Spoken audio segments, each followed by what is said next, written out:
Hoy les voy a estar explicando el capítulo La sociedad como realidad objetiva de Berger y Luckmann. Sobre todo una teoría que ellos proponen, que es la teoría de la institucionalización. El primer punto que toman es los conceptos, trabajan el concepto de organismo y actividad. Tiene mucho que ver con lo que decía Anderek, con los modos de relación del sujeto con la realidad. En esta oportunidad lo que están haciendo Berger y Luckmann es tratar de darnos una profundización del tema, de los modos estos en los cuales nos relacionamos. Entonces, empiezan a reflexionar sobre la naturaleza humana, ¿no? Dice que la naturaleza humana, el hombre, antropológicamente hablando, tiene una posición peculiar en el reino animal, ¿sí? No posee un ambiente específico de su especie. En cambio, los animales, hace una comparación entre el caballo y el perro, los animales sí tienen una restricción geográfica. No están queriendo decir que los humanos seamos ni más inteligentes ni más racionales, porque incluso lo que dicen es que ellos tienen una zona de aprendizaje, los animales, ¿no? Todos, y que nosotros también lo somos. Simplemente que reflexiona sobre la raza humana y su naturaleza. Lo que van a decir es que no solo el hombre se estableció mayormente en la superficie humana o en la superficie terrestre, sino que el mundo está estructurado imperfectamente por la propia constitución biológica del humano.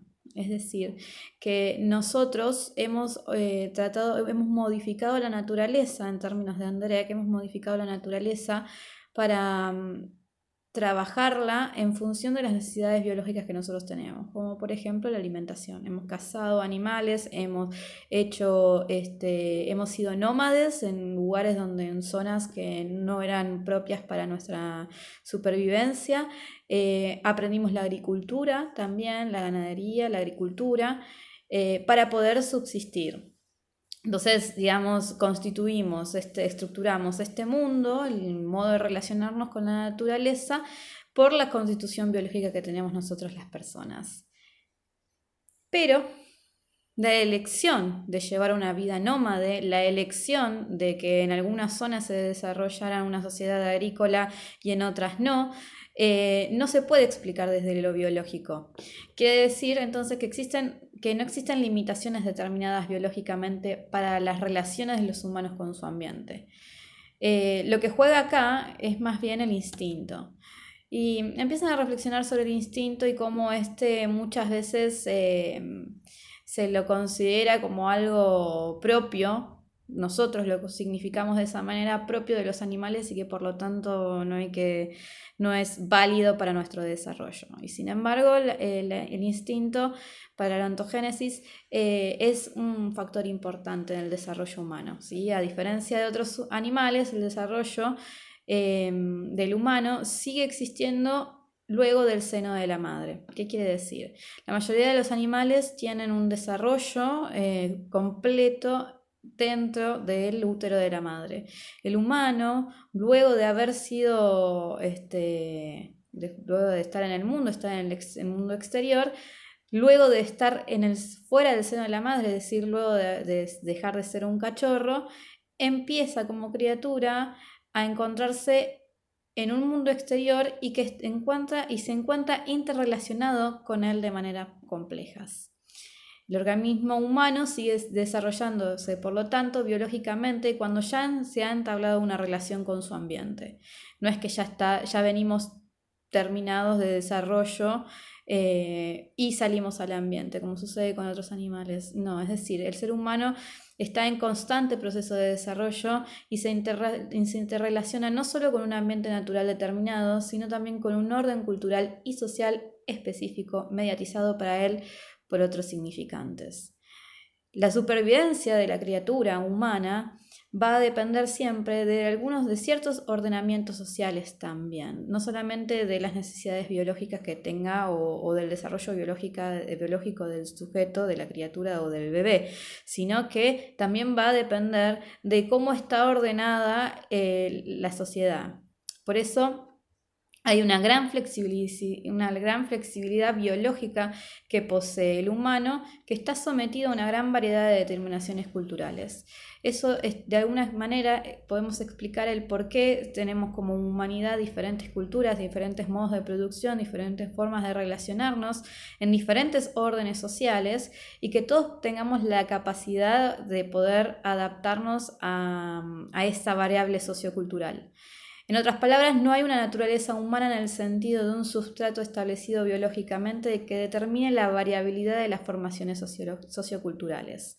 Solo hay naturaleza humana en el sentido de ciertas constantes antropológicas, es decir, que siempre necesitamos estar en relación, en manifestación de valores, de creencias, de una cultura. Si bien es posible afirmar que el hombre posee una naturaleza, es más significativo decir que el hombre construye su propia naturaleza, o, más sencillamente, que el hombre se produce a sí mismo. Cuando el organismo humano se desarrolla hacia su plenitud en su interrelación con su ambiente, es también aquel en que se forma el yo humano. Digamos, acá aparece toda una explicación del plano de la conciencia. Es cierto que nosotros como bebés, como niños, tenemos cierta construcción de un yo que de alguna manera está construido por la condición de ser humano, pero también es el carácter del yo, del plano de la conciencia, se lo puede identificar como un producto social. Pensemos que en la introducción de Berger y Luckmann, ellos toman a Marx y dicen que la conciencia del hombre está determinada por su ser social. Es como que vuelven acá a argumentar, acá están argumentando el por qué están diciendo esto, ¿no?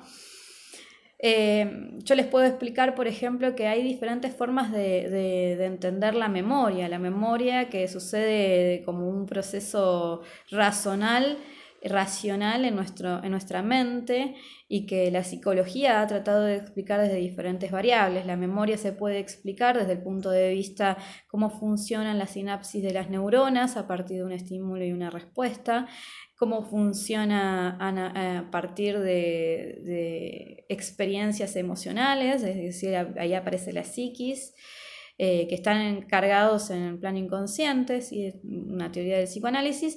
Y por otro lado se puede explicar la memoria en función del ordenamiento social. Hay memorias que de alguna manera, y lo ponen en duda, ¿no?, la psicología, puede ser que sean transmitidas genéticamente, es decir, hay como un recuerdo memorístico que nosotros tenemos, carga de información que tenemos en nuestra memoria. Y por último, también considerar la memoria colectiva, o la memoria de manera inconsciente y masiva, digamos. Entonces, por lo tanto, se da sobreentendido que el organismo humano, y más bien el yo, no pueden entenderse no pueden entenderse solamente separados de su contexto social.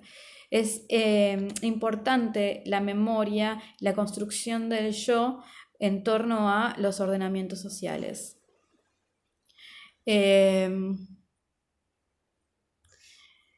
desarrollo del organismo y el yo en un ambiente socialmente determinado se relaciona con la vinculación, una vinculación excéntrica, van a llamarlo ellos. El hombre es un cuerpo, es un ente, es un cuerpo, y por lo tanto puede decirse que parece a cualquier otro animal. Pero tiene un cuerpo, o sea, experimenta, tiene además de ser un cuerpo, tiene un cuerpo y tiene experiencias este cuerpo. Esas experiencias van a tratar de definir la construcción del sujeto, ¿no? Una vez más, la experiencia que tiene el hombre de su propio cuerpo va a provocar ciertas consecuencias para el análisis de las actividades humanas y del comportamiento social de estos humanos. Por lo tanto, los hombres producen juntos un ambiente social, con las propias experiencias y con las experiencias y las formaciones socioculturales y psicológicas. Ninguna de estas afirmaciones o de estas formaciones se pueden considerar separadas o como un producto únicamente biológico del hombre, ya que, digamos, lo biológico generaría algunas limitaciones en las actividades productivas de los humanos.